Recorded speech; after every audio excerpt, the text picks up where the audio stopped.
conversation with perspective. When weather turns extreme. The 150-mile-per-hour hurricane is still churning north. Rapidly intensifying. CBS News and the Weather Channel bring you virtual weather technology so advanced, so real, you'll have time to get prepared. Feel the forecast. Weather when it matters most on CBS News.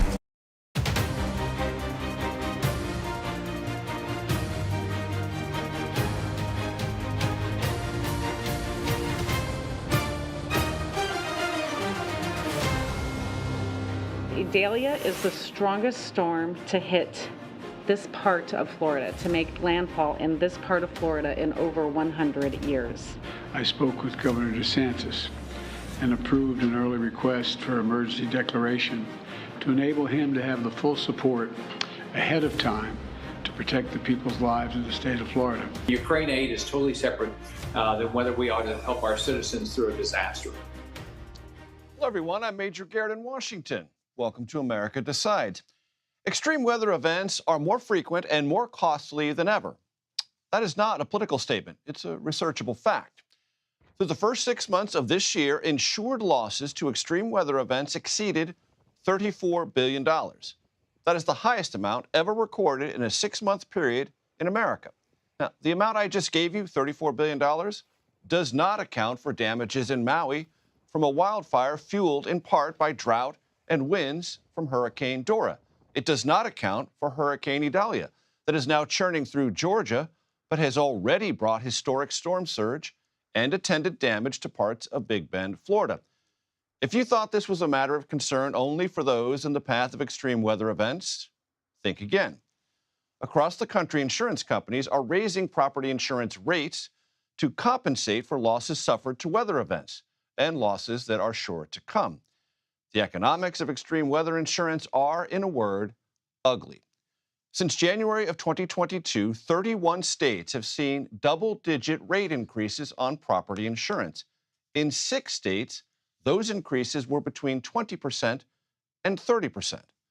The federal government can backstop some of the costs of extreme weather and can assist communities rebuild that which is not covered by insurance.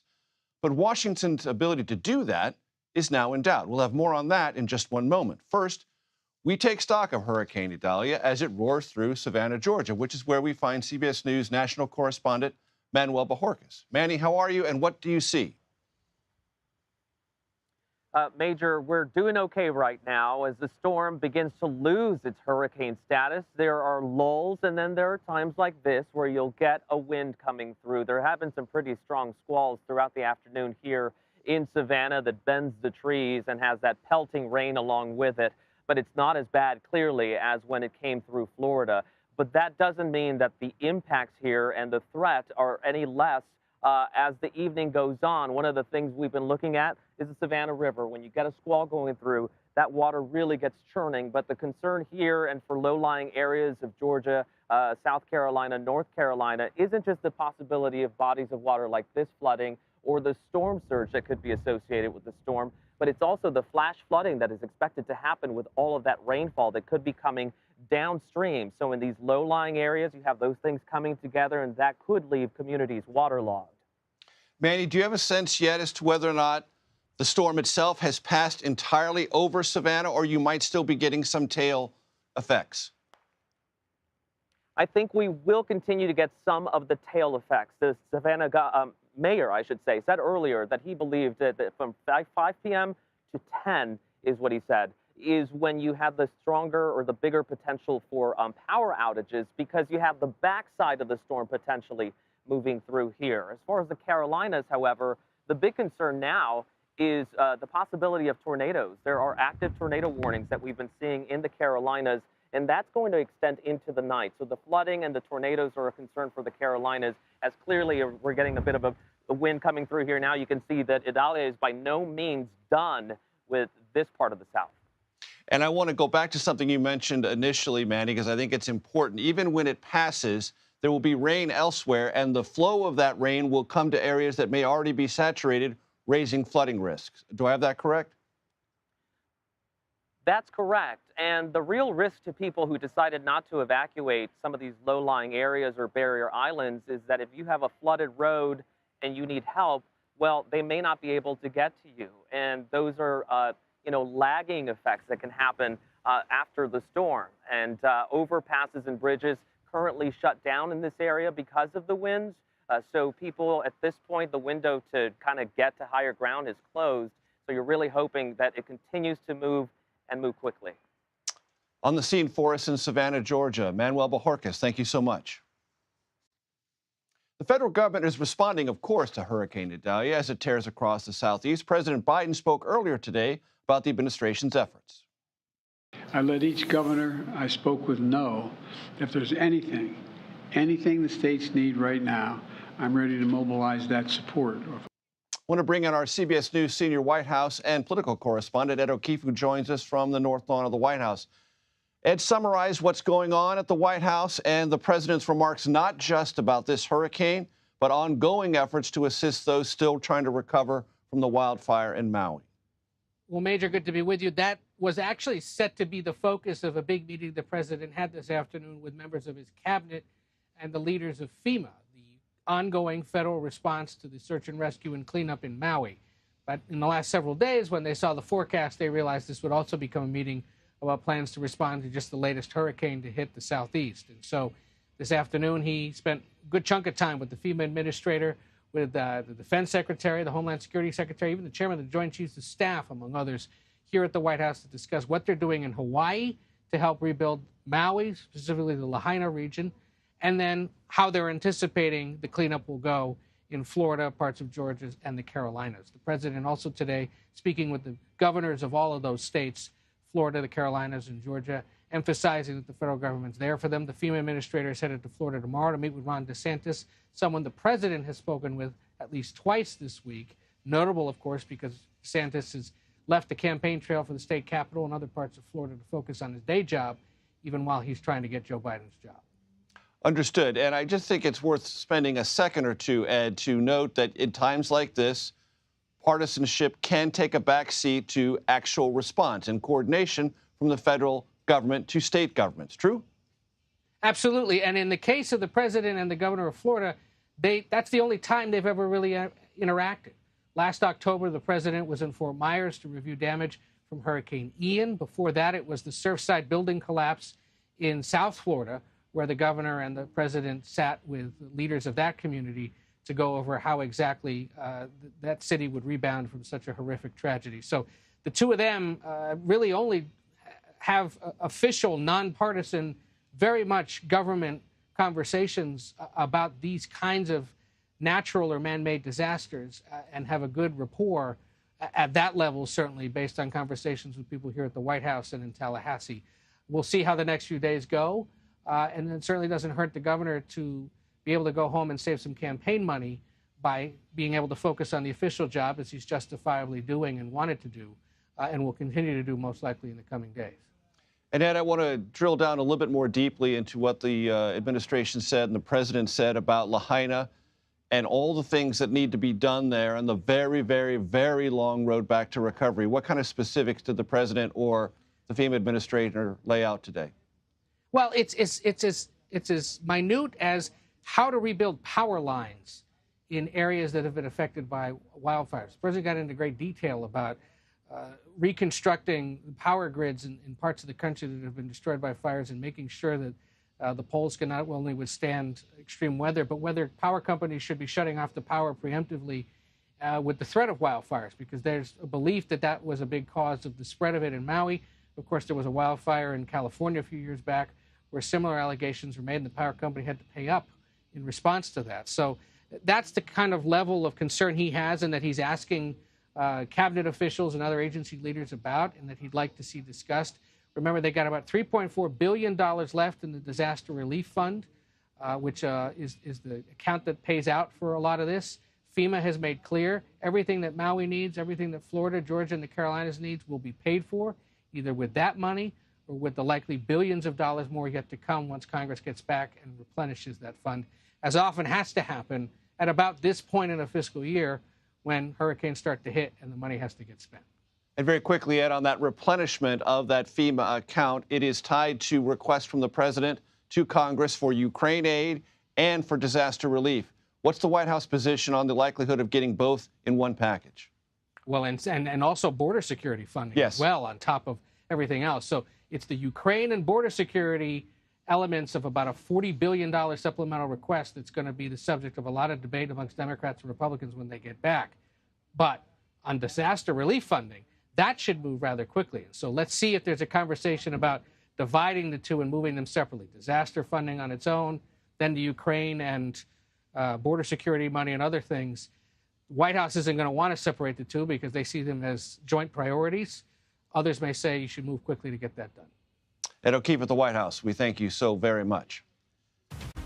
Next, Florida Senator Rick Scott joins us to assess the storm's damage. You are streaming America Decides.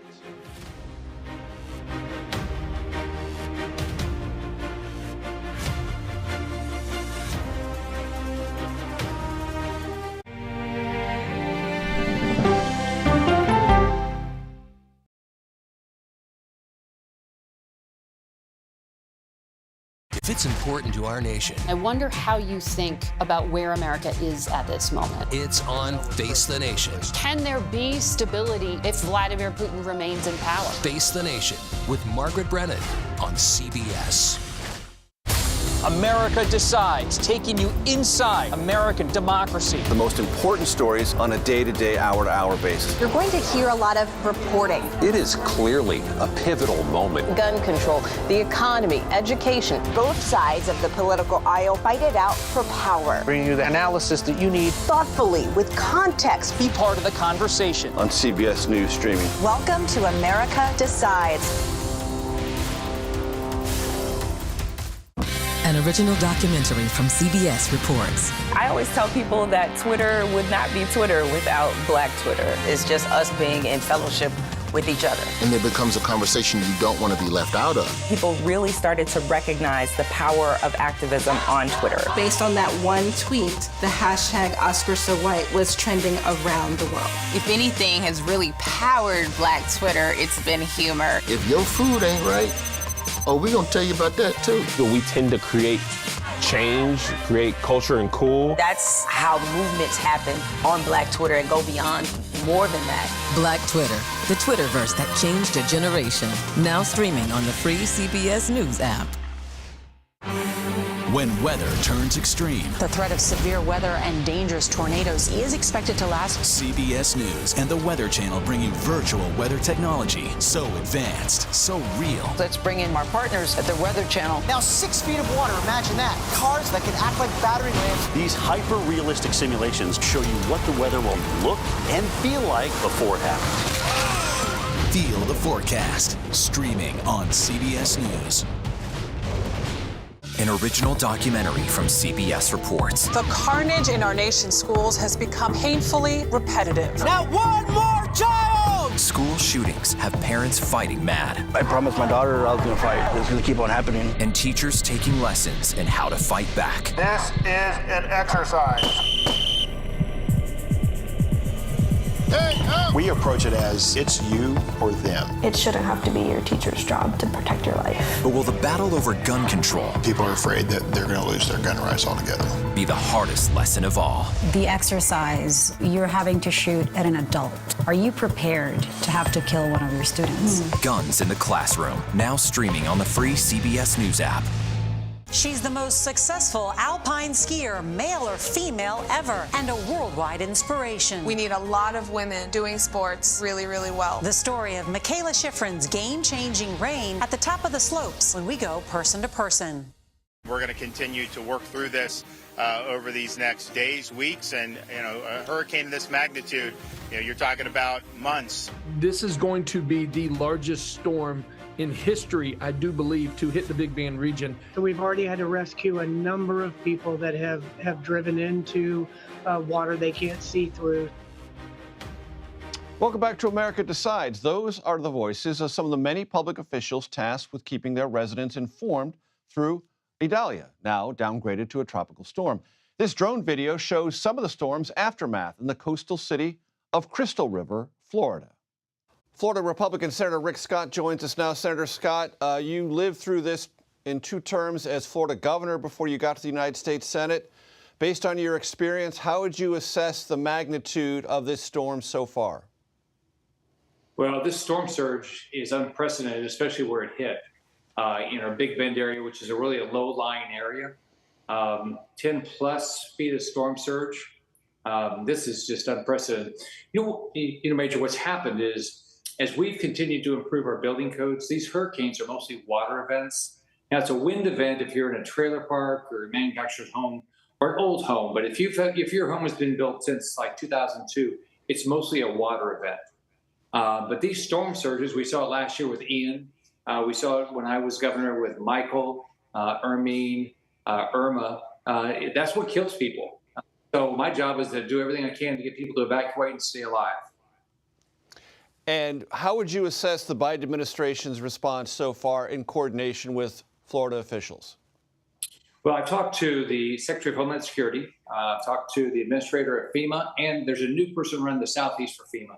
My experience with FEMA as governor and in the Senate has been very, very, very positive. There's a new person running the Southeast, which covers Florida. I think they're going to do their job. We've got to make sure they have all the resources from Congress, but I think FEMA does an unbelievable job. They show up, they try to do the right thing. Now it's like everything, you've got to work with people to get things done. But my experience has been very positive. I think they'll do a great job with this.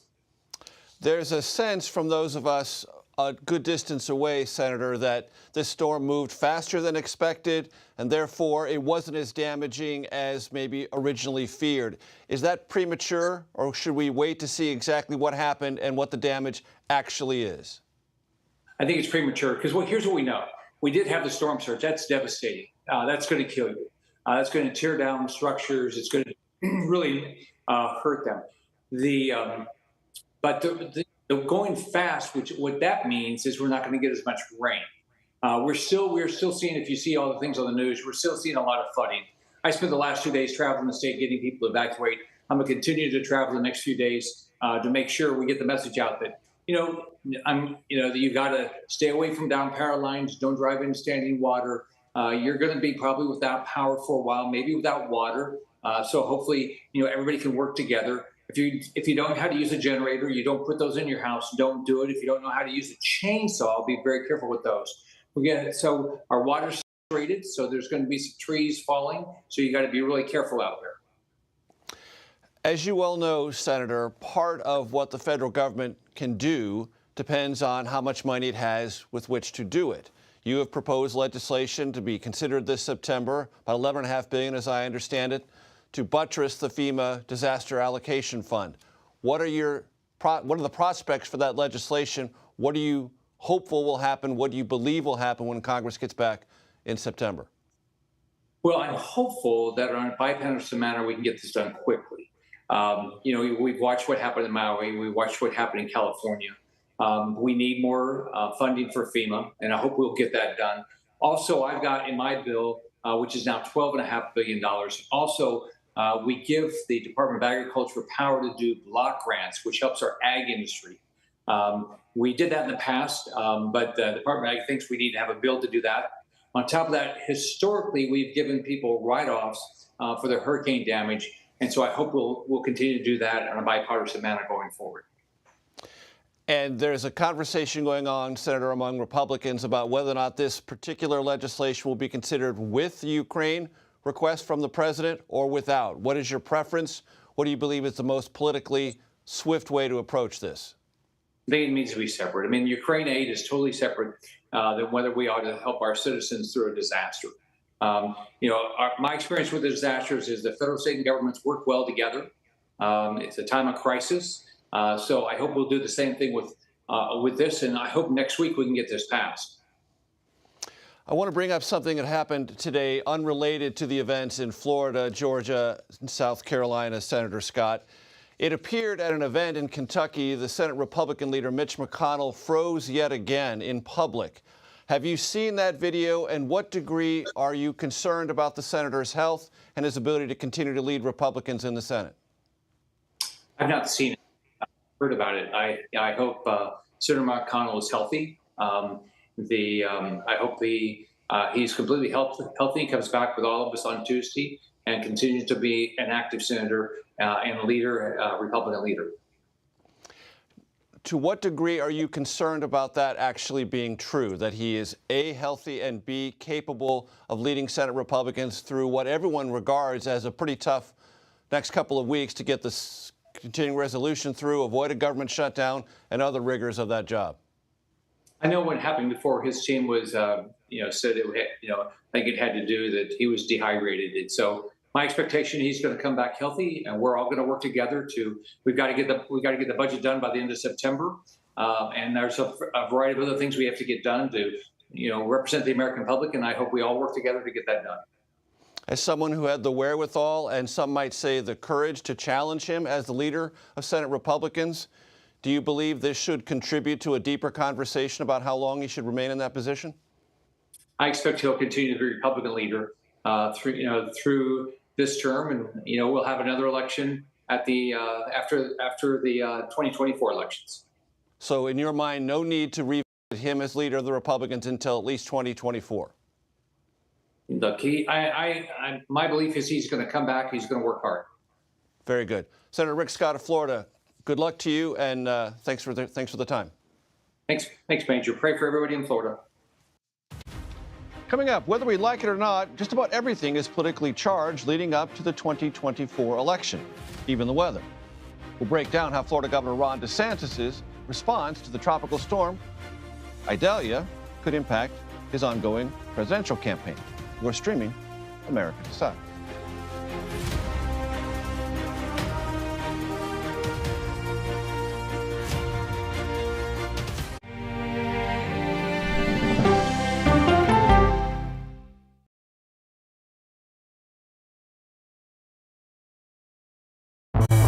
An original documentary from CBS reports. Controversial Congressman George Santos. Why won't you answer our questions? How did he manage to get elected? Thank you very much, and God bless you, and God bless the USA. George Santos' campaign was a campaign of deceit, lies, fabrication. And who is he, really? I knew him as Anthony DeVolder from Queens. Really, who he is, he's a fraud. I compare him to the Tinder swindler. From people who know him, the truth, the facts, the lies. He would say that he was worth $100 million. It's an incredibly cynical episode in American politics, beyond satire. Had you ever seen anything like this? No, and I hope I never see it again. Campaign of Deceit, now streaming on the free CBS News app. She dazzled on the court and off the court as a businesswoman. Thank you for joining us on Person to Person. Tennis superstar and entrepreneur Serena Williams.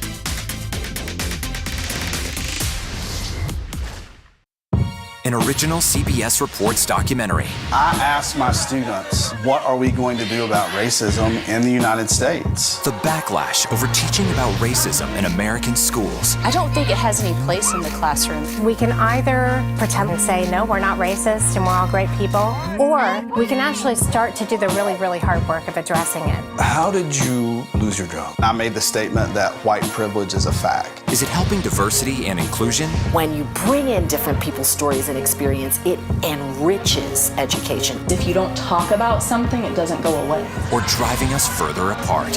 What schools are doing to our children in the name of anti-racism is in fact teaching them racism. The intention is to put us in this war against each other. An original CBS Reports documentary, streaming now.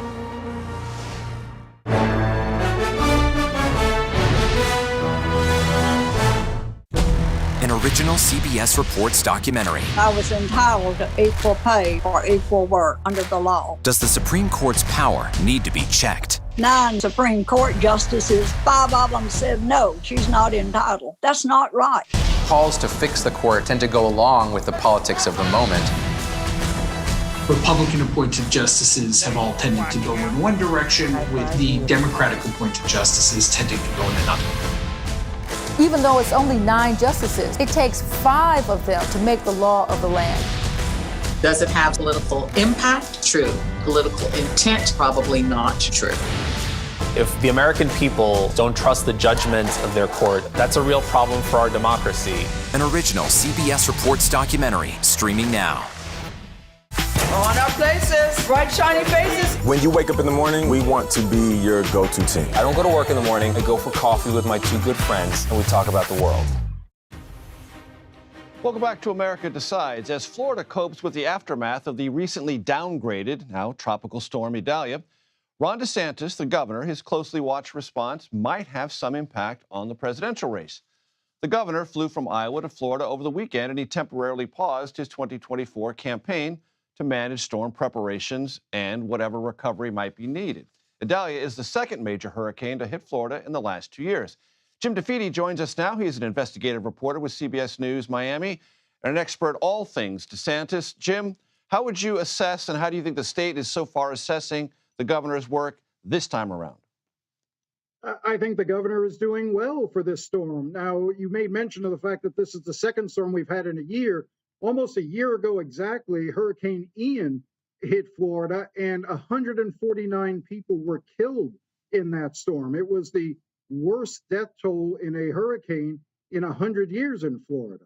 And one of the issues that was raised a year ago was whether or not the governor and other leaders really hammered home the idea that people needed to evacuate. I think this time what you heard from the governor was far more emphasis on the idea of getting people out, getting people to evacuate. Much sterner this time around in calling for an evacuation and being insistent about it than it was a year ago. And I think we're going to see a far lower loss of life, if not even very large numbers in terms of loss of life in this storm. Granted, it hit an area of the state that is not heavily populated, but still, I think the idea of getting people out he'll get good marks for that.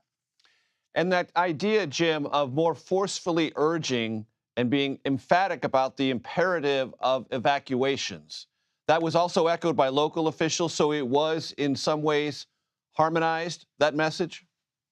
It was. You know, usually what you see in major incidents like this is you see local and state leaders and federal leaders all expressing very similar, basically singing from the same hymnal, so to speak.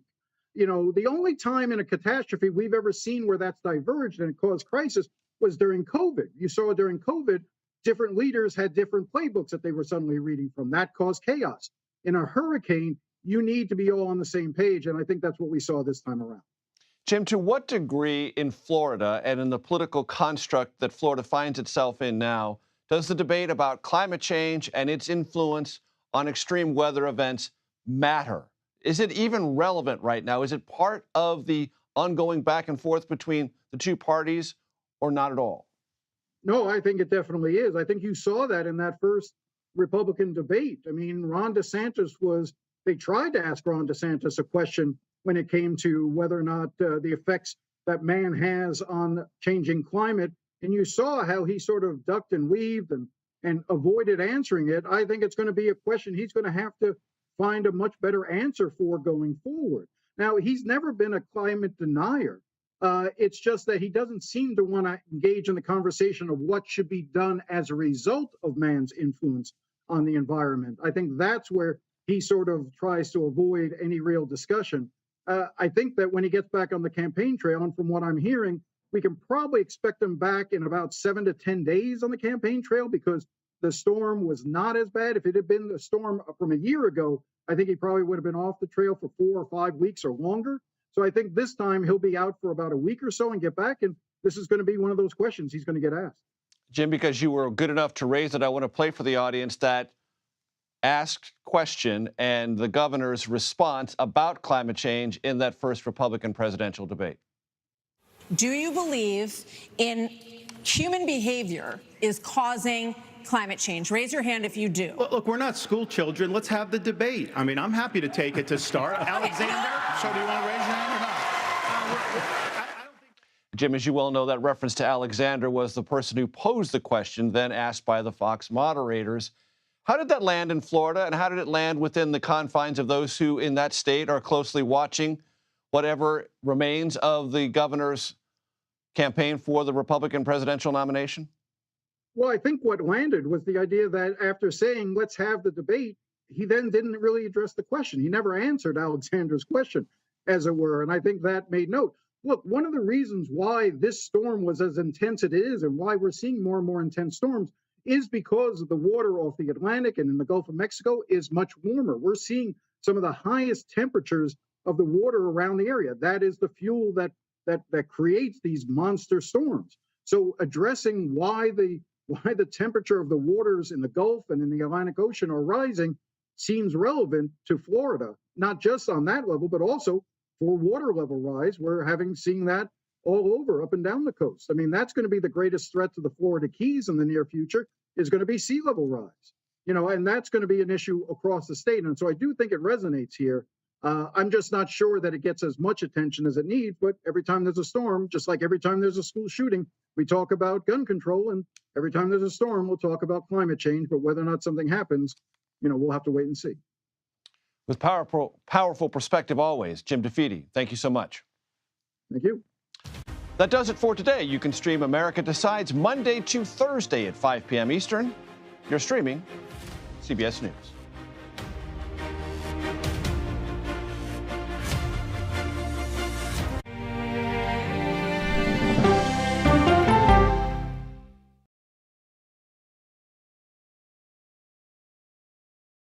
It's a history-making meeting. 4 extraordinary women who are all 4-star generals and admirals. How did you deal with being discriminated against? I just worked harder. The future of an ever-evolving U.S. military when we go